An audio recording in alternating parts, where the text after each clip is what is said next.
who are 6 feet plus. Because there's a time I remember, I think it was the African Games in Brazzaville. I was with the volleyballers from Egypt. Yes. I was shocked. Like they were like sisters, all of them. Same height, all of them. 6 feet plus. Yes. Where do we get these players? It's all about scouting. I was lucky to sit down with the FIVB president when we were in Netherlands, Dr. Garza.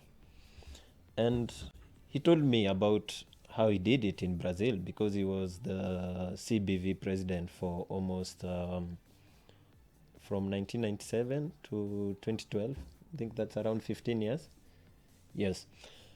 And what he did during his time, he created this program known as Viva Volley.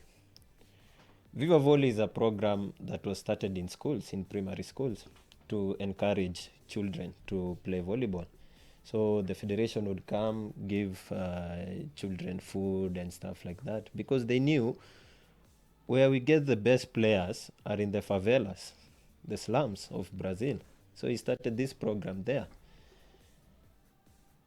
According to him, which is the truth, football is on another level in Brazil. He says it's a religion.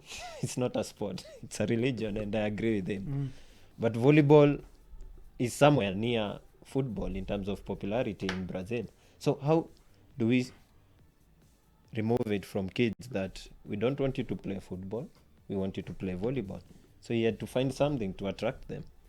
So he introduced this food program. So people knew at such and such a time, federation is coming to the school, and ni kama ile maziwa ya Nyayo. Maziwa ya volleyball. Yeah, so it's an incentive to play the game. And slowly they started getting the culture. And from their first program is that class that brought forward the likes of Giba, is a Brazilian legend. And that team from under 17 level, they stuck with that team. And by the time they were reaching senior level in 202, they won everything for 10 years. That was on offer: World Championship, World League, everything, that team. And I think it's high time we talk about the same in Kenya. Because if we are talking about talent, our major problem is that we identify talent when it's too late. It's too late. Because at 15, Ndong, is when you are starting to think you can play volleyball. You're not playing volleyball. You think. You are thinking that now this is what I need to play, or this is the sport I need to take. At 15, 16, 17, a player in Europe, a player in South America, he's already knocking at the national team door. And they are already seeing that in 3 years' time, this is the next player to take over from whoever is there now. I was telling you during the break that Brazil already, they have like 4 replacements in their under-19 team that are ready for the senior team. Do we have an under-19 team here? Funny On enough, paper, maybe. when we were having school games, Yes. we were having the African competition for under-19 and under-21.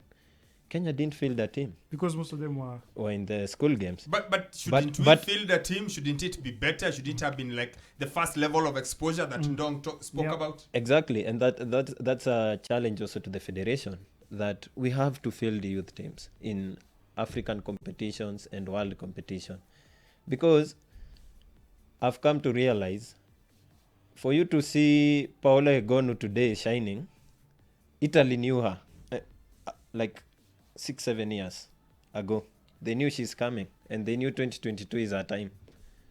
Look at us, it's always accident. Yeah, they're called happy accidents in this country. In this country, happy accidents happen all the time. Dennis Oliech, happy accident. Injera and Tall, happy accidents. Cricket team that went to semi-finals, happy accident. Things just happen and they find us. We wing it too much. Yeah, we wing it. Not too much. All the time. All the time. We are like, what's going on now?